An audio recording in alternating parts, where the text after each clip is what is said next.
पिछली वीडियो में हमने देखा था कि एक मॉलिक्यूल का या फिर एक एटम का मास हम कैसे निकालते हैं। अब हमारे पास है how to calculate number of moles in a given quantity of substance. जो हमें सब्सटेंस की गिवन क्वांटिटी होगी उसमें कितने नंबर ऑफ मोल्स होंगे वो हम कैसे कैलकुलेट कर सकते हैं। वो इस फॉर्मूला से number of moles is equal to mass over atomic mass. अगर हम बात कर रहे हैं किसी एलिमेंट की तो हम उसके मास को डिवाइड करेंगे विद एटॉमिक मास। अगर हम बात कर रहे हैं नंबर ऑफ मोल्स किसी सब्सटेंस किसी कंपाउंड की, उस कंपाउंड के कितने होंगे number of moles in given quantity, वो होगा उसका मास ओवर मॉलिक्यूलर मास। मॉलिक्यूलर मास मैंने आपको ऑलरेडी कहा है हम एटॉमिक मास और मॉलिक्यूलर मास की बात कब करते हैं। एटॉमिक मास की हम बात करते हैं जब हम बात कर रहे हो एटम्स की, एलिमेंट्स के। मॉलिक्यूलर मास की बात हम तब करते हैं जब हम बात कर रहे हैं मॉलिक्यूल्स किसी सब्सटेंस के। ठीक है, इस वे से हम उसके नंबर ऑफ मोल्स निकाल सकते हैं। मास क्या होगा, जो उसका वेट जिसको हम कह सकते हैं कि वो कितनी क्वांटिटी उसकी हमें गिवन दी हुई है, कितने ग्राम है, और डिवाइड कर देंगे उसको। अगर एटॉमिक मास है ग्राम एटॉमिक मास, अगर एटम्स की बात कर रहे हैं, अगर मॉलिक्यूलर मास की बात कर रहे हैं तो उसका ग्राम मॉलिक्यूलर मास। अगर इसकी एग्जांपल की बात करें, ये तो हमारे पास फॉर्मूला आ गया how to calculate number of moles, either mass over atomic mass और mass over molecular mass depending upon the type of the substance give whether it's element और it's a compound. Now next is numerical. इसी के अगर numerical की बात करें, for example अगर हमें वो कह रहा है calculate number of moles in 9.8 gram of sodium. Number of moles निकालने हैं हमने 9.8 ग्राम ऑफ सोडियम में, वो कितने होंगे। ये ऑब्वियसली बात है, हमें मास कितना गिवन है सोडियम का, मास इज इक्वल टू 9.8 ग्राम। अब सोडियम की बात करते हैं, सोडियम क्या है, एलिमेंट है। एलिमेंट का क्या आएगा, एटॉमिक मास। सोडियम का एटॉमिक मास होगा 23 ग्राम, एटॉमिक मास होगा 23 gram. Atomic mass of sodium is 23।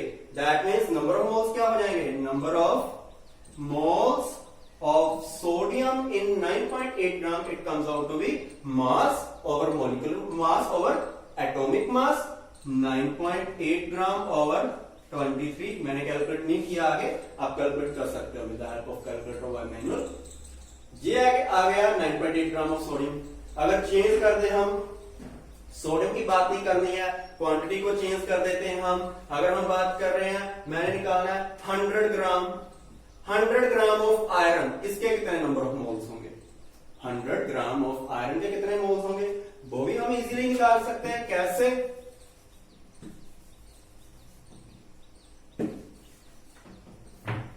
मास कितना गिवन है हमें आयरन का, 100 ग्राम्स। एटॉमिक मास कितना गिवन है, एटॉमिक मास आयरन का 55.8 है, होता है हम कन्वीनियंस के लिए 56 भी लिख सकते हैं। आप 55.8 भी कर सकते हो या फिर 56 भी लिख सकते हो ग्राम एटॉमिक मास, जैसे आपको सही लगता है। ठीक है, मीन्स कन्वीनियंस के लिए अगर याद है तो अच्छी बात है 55.8, अगर नहीं तो नियर अबाउट 56 आप कर सकते हैं। तो इससे क्या नंबर ऑफ मोल्स आएंगे, अगर मैं 56 पे कंसीडर करूं, 56 डिवाइड बाय 100, ये आ जाएगा 0.56 मोल्स। इजी है। जस्ट क्या करना है, जो एलिमेंट गिवन है उसका atomic mass divide by atomic mass नहीं, उसका mass divide by atomic mass, ये करना है। ये बात हो गई जब हम निकाल रहे हैं मोल्स एटम्स के। अगर हमने निकालने हो, अगर कोई कंपाउंड हमें गिवन है, फॉर एग्जांपल जैसे जहां पे मैं बात करता हूं, मुझे निकालने को कह रहे हैं 16 gram glucose, 16 gram glucose. Glucose का फॉर्मूला C6H12O6। 16 ग्राम ग्लूकोज में कितने नंबर ऑफ मोल्स होंगे, मास मुझे मालूम है, क्या गिवन है 16 ग्राम। अब जब ये हमारे पास कंपाउंड है, मॉलिक्यूलर मास यहां पे यूज होगा, एटॉमिक मास नहीं यूज होगा। हमने निकालना है number of molecules, number of moles, not molecules, number of moles. Glucose के 16 ग्राम में कितने नंबर ऑफ मोल्स हैं, वो क्या होगा।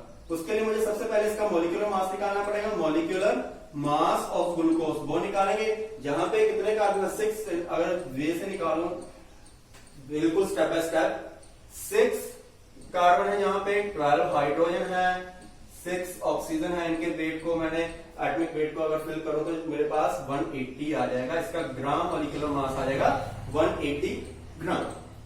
अब नेक्स्ट क्या निकालना है, नंबर ऑफ मोल्स।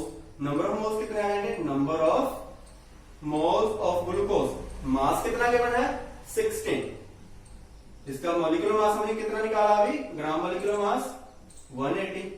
आगे आप कैलकुलेट कर सकते हो, जितना आ जाएगा उतने नंबर ऑफ मोल्स है। कोई और एग्जांपल की बात कर लेते हैं हम, कोई भी एग्जांपल की आप बात कर सकते हो, कुछ भी आप बात कर सकते हैं। अगर हमें बात करनी हो for example 180 gram water, H2O 180 gram water की बात करनी है, इसमें कितने नंबर ऑफ मोल्स होंगे, वो भी हम इजीली कैलकुलेट कर सकते हैं। वो कैसे कैलकुलेट करेंगे, मास कितना गिवन है, अगेन स्टेप बाय स्टेप, बिल्कुल ऐसे। मास कितना है 180 ग्राम, इसका मॉलिक्यूलर मास कितना आएगा, मॉलिक्यूलर मास वो कितना आ जाएगा, 2 हाइड्रोजन है, 1 ऑक्सीजन है, जो हमारे पास आ जाएगा जहां पे 18, और इसका नंबर ऑफ मोल्स क्या आएंगे, number of moles is equal to mass और मॉलिक्यूलर मास। मास है 180, मॉलिक्यूलर मास 18, डिवाइड करेंगे तो हमारे पास कितने मोल्स आ गए 10। इसका मतलब है 180 gram of water has 10 number of moles. Easy है, जस्ट क्या करना है, जो गिवन मास है उसको डिवाइड करना है एटॉमिक मास या फिर मॉलिक्यूलर मास में, डिपेंड करेगा टाइप, आपको क्या गिवन है, या आपको एलिमेंट के बारे में पूछा जा रहा है या फिर किसी कंपाउंड के बारे में पूछा जा रहा है। ये ना बेसिक, जब हमने नंबर ऑफ मोल्स निकालने होते हैं कि इतने ग्राम में कितने नंबर ऑफ मोल्स है, वो हम इस वे से निकाल सकते हैं। नेक्स्ट अगर हम बात करें कुछ और न्यूमेरिकल्स की, फॉर एग्जाम्पल एक हमारे पास होते हैं स्टोइचियोमेट्रिक कोएफिशिएंट्स। जैसे मैं एक रिएक्शन लिखता हूं जहां पे ammonia formation of ammonia N2 plus H2, ये आपके पास बनती है NH3। ये होता है जब नाइट्रोजन और हाइड्रोजन कंबाइन करेंगे तो आपके पास अमोनिया बनेगा, लेकिन ये रिएक्शन अभी बैलेंस नहीं है, अभी इसको बैलेंस करेंगे जहां पे कोएफिशिएंट्स आएंगे तो बैलेंस हो गए, ठीक है। 2 हाइड्रोजन 2 नाइट्रोजन 6 हाइड्रोजन 6 हाइड्रोजन। अब यहां पे हमारे पास अमोनिया की फॉर्मेशन आ गई है। अब यहां पे ये क्या लिखा है मैंने, यहां पे अगर कोएफिशिएंट्स की बात करूं, यहां पे 1 मींस जहां पे लिखा हुआ नहीं है, इसका मतलब यहां पे 1 है, यहां पे 3 है, यहां पे 2 है। इनको हम बोलते हैं स्टोइचियोमेट्रिक कोएफिशिएंट्स। स्टोइचियोमेट्रिक कोएफिशिएंट्स बोलते हैं इनको हम, ठीक है। जो केमिकल रिएक्शन को जब हम बैलेंस करते हैं तो जहां पे जो कोएफिशिएंट्स आते हैं रिएक्टेंट के और प्रोडक्ट के, उनको हम बोलेंगे स्टोइचियोमेट्रिक कोएफिशिएंट। और ये बहुत ज्यादा हेल्पफुल होते हैं हमें कैलकुलेशंस करने के लिए। जब भी हमने कैलकुलेशंस करनी होती है, न्यूमेरिकल सॉल्व करने होते हैं किसी भी केमिकल रिएक्शंस के, तो उसके लिए हमारे पास स्टोइचियोमेट्रिक कोएफिशिएंट्स बहुत ही ज्यादा हेल्पफुल होते हैं। तो कैसे वो आपको बताते हैं, मैं आपको इस यहां से बताऊंगा कि इसी रिएक्ट अगर इसकी बात करें यहां से, तो इसको हम कैसे इससे न्यूमेरिकल बना सकते हैं, या खुद ही आप न्यूमेरिकल भी बना सकते हैं, सोल्व कर सकते हैं, समझने के लिए कि क्या क्या होता है, जहां से हम इसके क्या क्या इंफॉर्मेशन निकाल सकते हैं इस इक्वेशन से। तो देखिए, अगर यहां पे बात की जाए, जहां पे कितने है, मैंने स्टोइचियोमेट्रिक कोएफिशिएंट कहा, जहां पे 1 है, जहां पे 3 है, जहां पे 2 है, इसका मतलब है जहां पे 1 मोल है, जहां पे क्या है 1 मोल। जहां पे स्टोइचियोमेट्रिक कोएफिशिएंट 3 है, इसका मतलब जहां पे कितने मोल आ गए 3 मोल।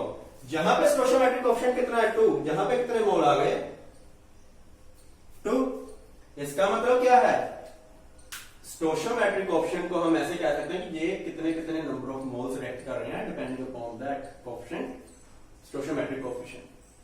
यहां से मैं ये कहूंगा कि 1 mole of nitrogen is reacting with 3 mole of hydrogen, means gas, nitrogen molecule N2 diatomic molecule, homodiatomic molecule. 1 mole of nitrogen gas is reacting with 3 moles of hydrogen gas to produce 2 moles of ammonia. Clear है। अगर यहां से बात करूं कि ये तो मैंने बताया कि मोल का कंसेप्ट, मोल को अगर हमें यहां पे अप्लाई करना है, अब यहाँ पे बात करते हैं, अगर जब 1 मोल है, 3 मोल 2 मोल से कर रहा है तो मींस 1 मोल में कितने पार्टिकल्स होते हैं, जिन्होंने बताया है आपको 6.02 × 10⁻23। इसका मतलब क्या हुआ, नाइट्रोजन यहाँ पे कितना है 6.022 × 10⁻23 मॉलिक्यूल्स।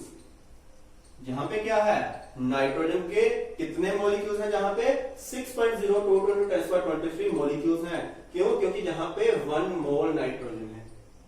क्लियर है, 6.02 × 10⁻23 मॉलिक्यूल्स ऑफ नाइट्रोजन। जहां पे बात करते हैं हाइड्रोजन की, हाइड्रोजन के जहां पे कितने मोल्स हैं 3। इसका क्या मतलब है, एक मोल में 6.02 × 10⁻23, 3 मोल्स में कितना होगा, मल्टीप्लाई 3।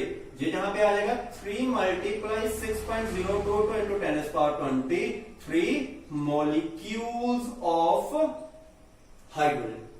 जहां की बात कर लेते हैं मॉलिक्यूल, क्या है हमारे पास अमोनिया। जहां पे क्या हो रहा है, अमोनिया की 2 मोल्स है, means 2 multiply 6.02 × 10⁻23 molecules of ammonia. ये जस्ट हमने केमिकल इक्वेशन से ही डाटा निकाला है, जी वाला, ये खुद आप कर सकते हैं।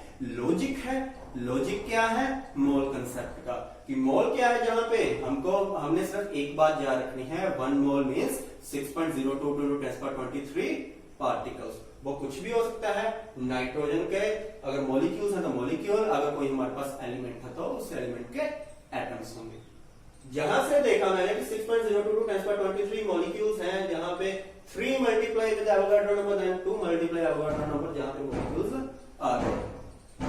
जहां से एक और इंफॉर्मेशन भी मिल सकती है। क्या क्या इंफॉर्मेशन, एक तो मैंने जहां से ये इंफॉर्मेशन देखी, जहां से दूसरी इंफॉर्मेशन ये है, तीसरी इंफॉर्मेशन जहां से क्या है, तीसरी इंफॉर्मेशन को हम जहां से देखते हैं, नाइट्रोजन का एटॉमिक मास, ग्राम एटॉमिक मास कितना होता है एक नाइट्रोजन का, 14। जहां पे N2 है तो जहां पे कितना हो गया नाइट्रोजन का, 28 ग्राम। और ये ग्राम एटॉमिक मास नहीं, ये ग्राम मॉलिक्यूल मास है। अगर मैं अकेले नाइट्रोजन की बात करूंगा तो वो ग्राम एटॉमिक मास आएगा, लेकिन जहां पे अगर मैं कंबाइंड स्टेट में मींस जहां पे N2 मॉलिक्यूल की बात करूंगा, जहां पे मॉलिक्यूलर मास आएगा, नाइट्रोजन का मॉलिक्यूलर मास आया 28 ग्राम। नाइट्रोजन का 28 ग्राम है, हाइड्रोजन का कितना आएगा, जहां से 3 to the 6, यहां पे आ जाएगा 6 ग्राम। एंड अमोनिया का अगर आप कैलकुलेट करेंगे तो वो कितना आएगा, 14 + 3 17 to the 34 ग्राम, जहां पे आपके पास आएगा, जहां पे आपके पास कितना आएगा 34, 28 ग्राम, 6 ग्राम, 34 ग्राम। यहां से एक बहुत ही इंटरेस्टिंग क्या बात आई, फर्स्ट ऑफ ऑल जहां पे हमारा law of mass conservation, law of conservation of मास जो था, मैंने एक वीडियो बनाई है उसके ऊपर भी, लॉ ऑफ कंजर्वेशन ऑफ मास, उसको अगर हम देखें तो जहां से वो सेटिस्फाई हो रहा है, कैसे, law of conservation of mass क्या कहता था कि mass of the reactant is equal to mass of product. यहां पे भी क्या हो रहा है, मास ऑफ रिएक्टेंट मींस 28 + 6, हमारे जहां पे जो दोनों रिएक्टेंट है नाइट्रोजन और हाइड्रोजन, इनके मास का sum 28 + 6 34, and mass of product is 34 is equal to 34, mass of reactant is equal to mass of product. और यहां पे एक और बात आ रही है कि 28 gram of nitrogen gas is reacting with 6 gram of hydrogen to produce 34 gram of ammonia. जहां से आप ये भी कह सकते हैं कि 1 mole of nitrogen gas, 1 mole of nitrogen gas is reacting with 6 gram of hydrogen to produce 2 mole of ammonia। आप जहां से नेटवर्क बना सकते हैं, कैसा नेटवर्क बन रहा है, जहां से हम कह सकते हैं 1 mole of hydrogen, 1 mole of nitrogen gas is reacting with 3 in multiply Avogadro number of molecules of hydrogen to produce 2 moles of ammonia। या फिर 1 mole of is reacting with these number of molecules to produce 34 gram ammonia, या फिर 1 mole of these are combined with these number of molecules to produce these number of molecules। Means आप जहां से कुछ भी calculate कर सकते हैं, अगर जहां से ही बात करें, मीन्स ये सब नेटवर्क है कि ये एक हिसाब से बैलेंस्ड स्टेट में है। अभी ये हमें बहुत ही ज्यादा हेल्पफुल होते हैं जब हमने न्यूमेरिकल पोर्शन को सॉल्व करना होता है। अगर जहां से मैं बात करूं, अगर न्यूमेरिकल है, पे जहां से पूछ रहा है कि 5.7 मोल्स टू प्रोड्यूस, जहां तक मैं कहूं to produce 5.7 moles of ammonia, to produce 5.7 moles of ammonia, how much या how many moles of nitrogen, how many moles of N2 are required to produce 5.7 moles of ammonia, how many moles of N2 are required। ये हमने देखना है कि मैंने 5.7 मोल ammonia को अगर produce करना है तो मुझे कितने मोल्स नाइट्रोजन के चाहिए। अगर जरा से देखा जाए अमोनिया के 2 मोल्स को प्रोड्यूस करने के लिए नाइट्रोजन के कितने मोल चाहिए? 1 मोल। समझ रहे बात? अमोनिया के 2 मोल्स प्रोड्यूस करने के लिए कितने नाइट्रोजन के मोल्स चाहिए? 1 मोल। ये पूछ कितने रहा है? 5.7 मोल्स अमोनिया को प्रोड्यूस करने के लिए कितने नंबर ऑफ मोल्स चाहिए हमें नाइट्रोजन के? हम सिंपल क्या करेंगे, from the equation, from the balanced equation it is clear that, from the balanced equation it is clear that 2 mole of ammonia required, 2 mole of ammonia required moles of N2, कितने moles चाहिए ammonia को? 2 moles of ammonia require moles of nitrogen कितने? 1। 2 मोल produce करने के लिए मुझे 1 मोल चाहिए nitrogen का। इसका मतलब हुआ 1 mole of ammonia will require mole of N2 को कितना आएगा? 1/2। ऑब्वियस सी बात है, अगर 2 को 1 चाहिए तो 1 को कितना चाहिए? 1/2। और पूछ कितना रहा है, कितना प्रोड्यूस करना है? 5.7 मोल्स। तो यहां पे क्या आएगा? 5.7 moles of ammonia require mole of nitrogen को कितना आएगा? अगर 1 का हमने कैलकुलेट कर ही लिया है तो 5.7 का कितना आएगा? आप मल्टीप्लाई कर देंगे हाफ को 5.7 से, वो आपके पास वैल्यू आ जाएगी। ठीक है, इजी है, ज्यादा टफ नहीं है। ये जस्ट सिंपल था कि आप यहां से कुछ और भी कुछ भी यहां से आप निकाल सकते, कुछ भी जो भी पूछा हो आपने। ठीक है, जहां से अगर कोई न्यूमेरिकल ऐसा हो, फॉर एग्जांपल अगर एक और न्यूमेरिकल की बात करूं, ये है according to chemical equation, balanced chemical equation, जो स्टोइचियोमेट्रिक कोएफिशिएंट्स के बेस पे अगर हम किसी इक्वेशन को बैलेंस कर दे तो उससे हम कैसे कुछ कैलकुलेशंस कर सकते हैं। अगर वो पूछे क्वेश्चन, अगर ऐसा क्वेश्चन हो, how many number of molecules of H2 required to produce 10⁶ molecules of ammonia. अगर यहां से बात करें, वो पूछ रहा है अगर हमने 1 मिलियन मॉलिक्यूल्स निकालने हैं अमोनिया, मीन्स 10⁶ मॉलिक्यूल्स अमोनिया के प्रोड्यूस करने हैं, तो हमें कितने नंबर ऑफ मॉलिक्यूल्स चाहिए हाइड्रोजन के? ये बिल्कुल बेसिक जा रहा है, बिल्कुल बेसिक। जहां से सब देखिए, जो मैंने अभी क्वेश्चन डाला, जिन मैंने जहां से ही डाला है, हमने क्या करना है, सिंपल मेथड बनाना है, एक रास्ता बनाना है न्यूमेरिकल सॉल्व करने का। जहां से क्या है, पूछ रहा है कि कितने नंबर ऑफ मॉलिक्यूल्स हाइड्रोजन के चाहिए ताकि आप 10⁶ मॉलिक्यूल्स ऑफ अमोनिया को प्रोड्यूस कर सकें। तो मैं जहां से देखता हूं केमिकल इक्वेशन को, जहां पे किसके साथ रिलेशन बन रहा है, मॉलिक्यूल्स का मॉलिक्यूल्स के साथ। जहां समझिए हाइड्रोजन के मॉलिक्यूल्स का अमोनिया के मॉलिक्यूल्स के साथ, ये ही तो मॉलिक्यूल्स हैं, ये हाइड्रोजन के मॉलिक्यूल्स हैं, ये अमोनिया के मॉलिक्यूल्स हैं। ये हाइड्रोजन के हैं, वो अमोनिया के हैं। मॉलिक्यूल्स का क्या कह रहा है, मॉलिक्यूल्स का जहां पे ये कह रहा है क्या कि 2 multiply Avogadro number, 2 multiply Avogadro number of molecules ammonia को प्रोड्यूस करने के लिए हमें कितने चाहिए?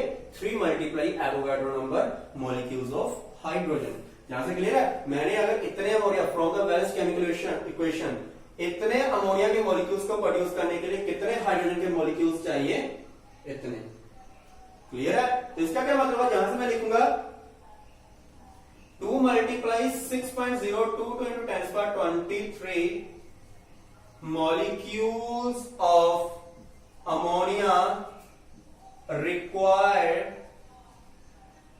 H2 में कितने मॉलिक्यूल्स रिक्वायर करेगा? 3 multiply 6.02 to 10⁻23 molecules of hydrogen. कितने उसको मॉलिक्यूल्स चाहिए? 3 मल्टीप्लाई 6.02 टू 10⁻23। अगर मुझे 2 मल्टीप्लाई 6.02 मॉलिक्यूल्स के लिए इतने चाहिए तो एक मॉलिक्यूल के लिए कितने चाहिए होंगे? To produce 1 molecule of ammonia required same जे वाला कितने चाहिए होंगे? 3 मल्टीप्लाई 6.02 टू इंटू 10⁻23 डिवाइड 1 के लिए कितना चाहिए? इसको डिवाइड कर देंगे, ये जहां से आ जाएगा 2 मल्टीप्लाई 6.02 टू इंटू 10⁻23 ये आ जाएगा। और मुझे पूछा कितने हैं? 10⁻6 प्रोड्यूस करने हैं। 10⁻6 molecules of ammonia required hydrogen वो कितने चाहिए होंगे? इसको मल्टीप्लाई कर देंगे, इसको हम यहां से काट देंगे तो ये कितना आ जाएगा? 3/2 जाएगा 3 डिवाइड बाय 2 मल्टीप्लाई 10⁻6 3/2 को आप कर देंगे 1.5 आ जाएगा। 1.5 multiply 10⁻6 means 1.5 into 10⁻6 molecules are required to produce 10⁻6 molecules of ammonia।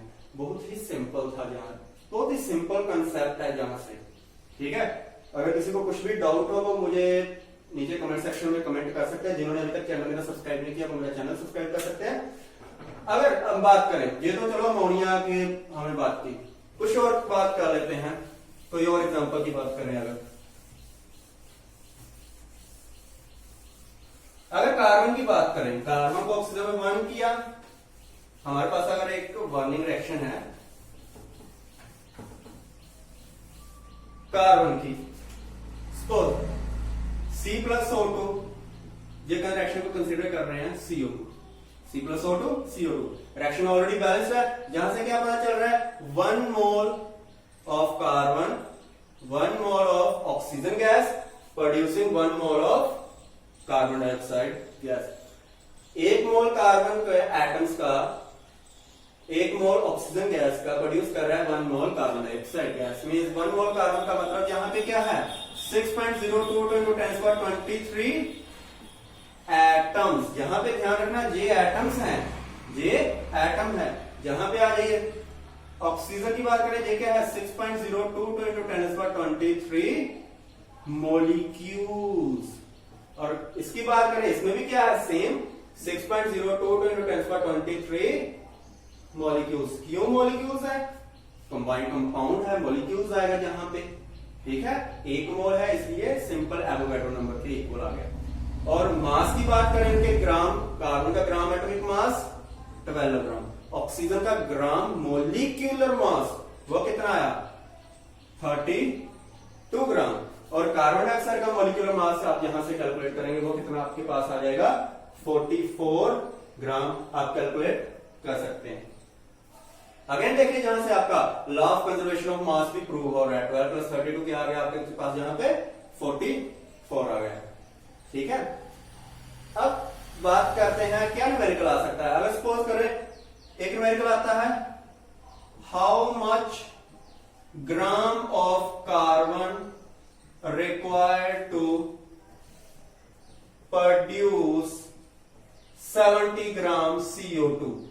अगर 70 ग्राम CO2 को प्रोड्यूस करना है तो कितने कार्बन का ग्राम, कितने ग्राम कार्बन चाहिए? जहां से क्लियर है 44 ग्राम CO2 को प्रोड्यूस करने के लिए, 44 ग्राम CO2 को प्रोड्यूस करने के लिए कितने ग्राम कार्बन की जरूरत पड़ रही है? जहां पे 12 ग्राम। 44 ग्राम को प्रोड्यूस करने के लिए 12 ग्राम चाहिए। पूछ कितनी रहा है? 70 ग्राम के बारे में पूछ रहा है, तो आप क्या करेंगे?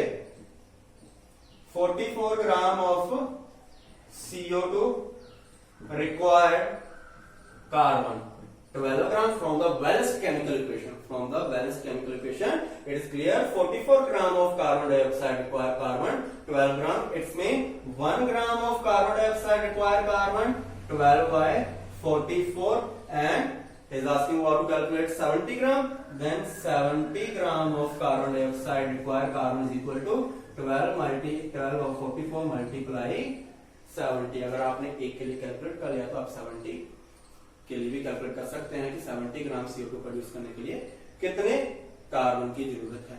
देखिए न्यूमेरिकल्स बहुत इजी है, सिर्फ आपने क्या करना है, बैलेंस केमिकल इक्वेशन, सबसे पहले आपको बैलेंस केमिकल इक्वेशन करनी पड़ेगी। अगर केमिकल इक्वेशन बैलेंस है देन आप ये वाला अप्लाई कर सकते हैं। सिर्फ आपने इंफॉर्मेशन निकालनी है कि आप गिवन केमिकल इक्वेशन से कौन सी इंफॉर्मेशन निकाल सकते हैं। आप कुछ भी आगे न्यूमेरिकल कोई कैसे भी न्यूमेरिकल कर सकते हैं, चाहे कोई भी न्यूमेरिकल हो, इस बेस से आप कोई भी न्यूमेरिकल सॉल्व कर सकते हैं। ठीक है, बाकी मिलते हैं हम नेक्स्ट वीडियो में।